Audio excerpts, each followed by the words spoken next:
Pour essayer sa nouvelle trompe de chasse, Agnès n'a pas hésité. Elle arrive de Normandie. Je viens chercher le plaisir de l'oreille et puis un peu de confort. J'ai plein d'amis en Normandie qui ont des trompes Cornelius et voilà, pour en avoir essayé quelques-unes, c'est un plaisir. Et ce n'est pas par hasard si elle a fait les 400 km qui la séparent du Cher. C'est ici, à Dampierre-en-Crau, que Frédéric Verplanck s'est installé il y a quelques années.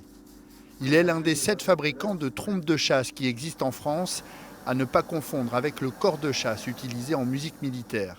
Chaque jour, il tape, lisse, polit et soude pour donner naissance à l'instrument, à raison d'une trentaine d'heures pour chaque trompe.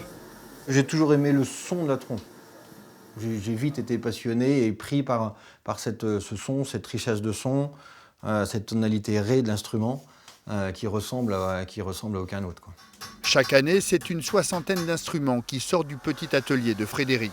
90%, 95% des trompes que je fabrique, c'est des trompes légères qui sont destinées pour la musique, pour les groupes de trompes, pour les sonneurs qui font partie d'un groupe qui vont faire des concours. Il existe aussi une fédération avec des concours de trompes. Ces concours, Guillaume Vollet les connaît bien. Il a été élu à 5 reprises champion international de la pratique de l'instrument. Des succès qu'il doit en partie à Frédéric Verplanck. Il va dire bah tiens, t'as du mal dans l'aigu ou dans le grave, tiens, je peux changer quelque chose. Alors on ne sait pas ce qu'il fait, mais il le fait, il y a un changement qui est direct. Et il le fait bien. En général, oui, on s'en plaint pas. Chauffe-toi, fais une gamme, quelques notes.